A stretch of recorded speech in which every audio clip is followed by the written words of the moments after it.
এতিয়া ডক্টৰ ভূপেন হাজৰিকাদেৱে গীতটো গাইছে ডি শাৰ্প মেজৰত, গতিকে মই আজি আপোনালোকক ডি শাৰ্প মেজৰতে দেখুৱাৰ চেষ্টা কৰিছোঁ। প্ৰথমতে আপোনালোকে ডি শাৰ্প মেজৰ কৰ্ডটোৰ লগত চিনাকি হৈ ল'ব লাগিব। এইটো ডি নোট দেখিছে আপোনালোকে, লিখা আছে ডি নোটটোৰ জাষ্ট ৰাইট হেণ্ডত এই ব্লেক নোটটোৱেই হ'ল ডি শাৰ্প নোট। আৰু কৰ্ডটো হ'বলৈ হ'লে আমি তিনিটা নোট ধৰিব লাগিব, ডি শাৰ্প, জি, এ শাৰ্প, এইকেইটা। এইটো ডি শাৰ্প মেজৰ হৈ যাব, গীতটো গাইছে ডি শাৰ্প মেজৰতে। আৰু এই ডি শাৰ্প মেজৰ কৰ্ডটো বা স্কেলটোৰ নোট কেইটা হ'ব D sharp, F, G, G sharp, এ sharp, C, D, D sharp. Finger হিচাপে আপোনালোকে ব্যৱহাৰ কৰিব এই নোট কেইটা বজাওঁতে কৈছোঁ মই। আগতে মই কৈছিলোঁ, তথাপিতো কৈছোঁ, আমি হাৰমনিয়াম বা কীবৰ্ডৰ শিকিবৰ বাবে বা শিকাবৰ বাবে আমি ফিংগাৰ কেইটাক নাম্বাৰিং কৰি লওঁ, তেতিয়া আমাৰ শিকিবলৈ বা শিকাবলৈ সুবিধা হয়। থাম number 1, index finger number 2, middle finger number 3, ring finger number 4 and little finger number 5। এতিয়া আপোনালোকে প্ৰথমতে ইয়াত নাম্বাৰ 3 ফিংগাৰটো দিব পাৰিব, নাম্বাৰ 2 ফিংগাৰটো দিব পাৰিব। এনেদৰে 2, 1, 2, 3, 4, 1, 2, 3 এনেদৰে দিব পাৰিব, নতুবা 3, 1, 2, 3, 4, 1, 2, 3 এনেদৰে দিব পাৰিব। দুইফালে হ'ব, স্বৰ হিচাপে হ'ব এনেকৈ সা ৰে গা মা পা ধা নি সা, সা নি ধা পা মা গা ৰে সা এনেদৰে। আপোনালোকে ওপৰলৈ যাওঁতে মানে এচেণ্ডিং পেটাৰ্ণটোত যিকেইটা ফিংগাৰ দি য'ত য'ত যিকেইটা ফিংগাৰ দি গৈছিল, আপোনালোকে ডিচেণ্ড কৰোঁতেও সেইকেইটা ফিংগাৰ দিয়ে উভতি আহিব, ঠিক আছে। এতিয়া আমাক এইফালেও কেইটামান নোট দৰকাৰ হ'ব, গতিকে এইফালৰ নোট কেইটা মই দেখাই দিছোঁ। প্ৰথমতে অৱৰোহ বা ডিচেণ্টটোতে দেখাই দিছোঁ। এইটো সা নি ধা পা মা গা ৰে সা, সা ৰে গা মা পা ধা নি সা। এইকেইটা নোটো ডি শাৰ্প মেজৰ কৰ্ডৰে নোট, এইকেইটা নোটো ডি শাৰ্প মেজৰ কৰ্ডৰে নোট।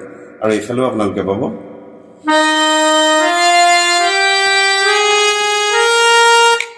এনেদৰে গৈ থাকিব, ঠিক আছে। এইকেইটাও ডি শাৰ্প মেজৰ কৰ্ডৰে নোট হ'ব। এতিয়া মই আপোনালোকক গীতটো তিনিটা ভাগে দেখুওৱাৰ চেষ্টা কৰিম। প্ৰথমতে অকণমান গীতটোৰ লগত যিমান পাৰি মিলাই কেনেদৰে বজাব পাৰি বা গাব পাৰি, বজাই গাব পাৰি, সেইটো দেখুওৱাৰ চেষ্টা কৰিম। আৰু কিছুমানৰ হয়তো অসুবিধা হয়, অসুবিধা হোৱাখিনিৰ বাবে অলপ চিম্পলকৈ দেখুওৱাৰ চেষ্টা কৰিম। তাৰপিছতে আপোনালোকে কৰ্ড ধৰি পেলাই কেনেকৈ গীতটো গাব পাৰিব সেইটো দেখুওৱাৰ চেষ্টা কৰিম, ঠিক আছে। এতিয়া মই আপোনালোকক প্ৰথম প্ৰিলিউডটো অকণমান ভায়লিনত বজাইছে মই আপোনালোকক দেখুওৱাৰ চেষ্টা কৰিছোঁ। মেজৰ কৰ্ডটো হ'ল এইটো, কিন্তু এই প্ৰি মিউজিকটো আৰম্ভ হৈছে এফ নোটটোৰ পৰা। এনেদৰে আপোনালোকে চাব।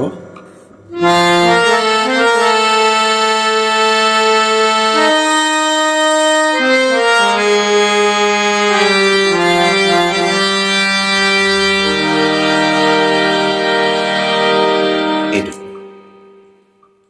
আকৌ এবাৰ চাব।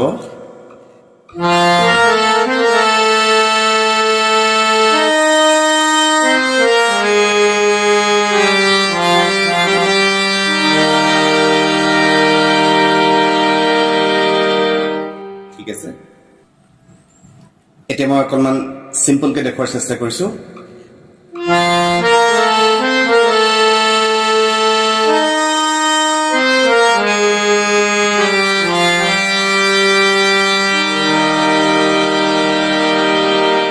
এনেদৰে কৰ্ডটো ধৰি দিব।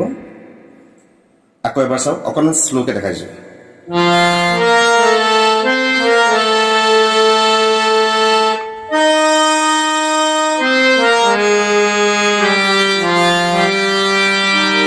ইয়াৰ পিছতেই গীতৰ কলিটো আৰম্ভ হ'ব শাৰদী ৰাণী তোমাৰ হেনু নাম আপোনালোকে চাব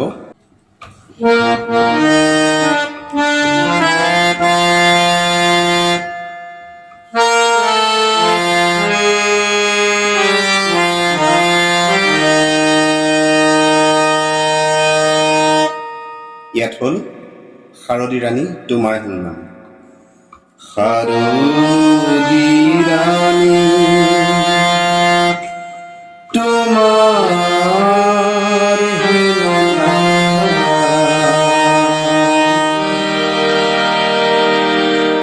এনেদৰে এটা এটা লাইন ষ্টেণ্ড বাই কৰিলে আপোনালোকে শেষত কৰ্ডটোহে ধৰি দিব পাৰিব মই দেখাই গৈ থাকিম বাৰু তোমাৰ হেনু নাম এনেকৈ তাৰপিছত তুমি মোৰ নিচেই আপোন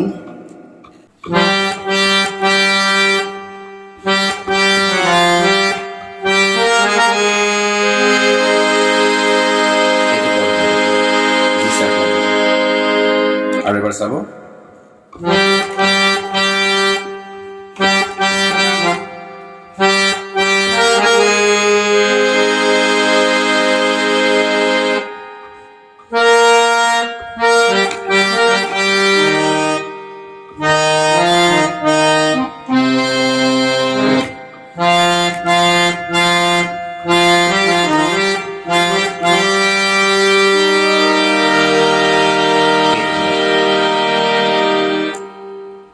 তুমি মোৰ নিশ্চয় আপোনাৰ পৰা মই অকণমান গাই দেখাই দিছো তুমি মোৰ নিশ্চয়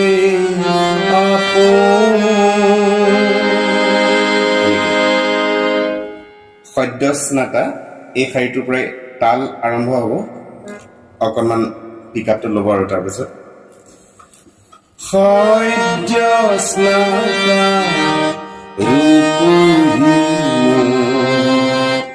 পুতি নিশাৰ শাৰদী ৰাণী তোমাৰ হেনু নাম ঠিক আছে মই অকণমান চিম্পলকৈ দেখাই দিছোঁ আপোনালোকক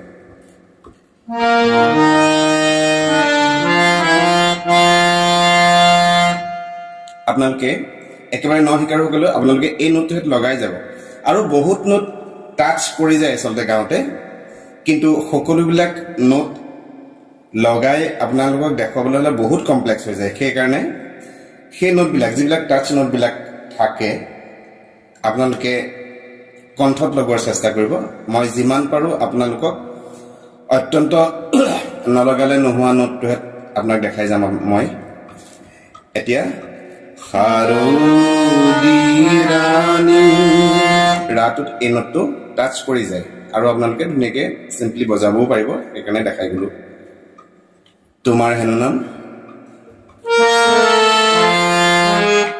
চৰি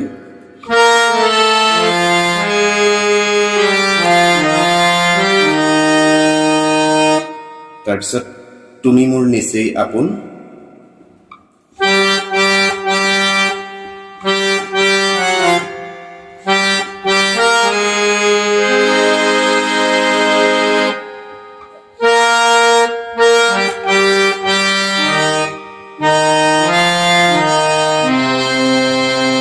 একদম সিম্পলকৈ বজাব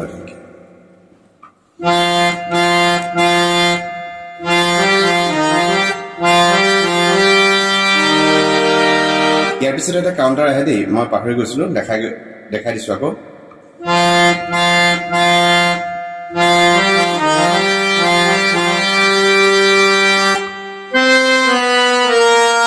এই নোট তিনিটা বাজিব কাউণ্টাৰ মিউজিক তাৰপিছত আকৌ শাৰদী ৰাণী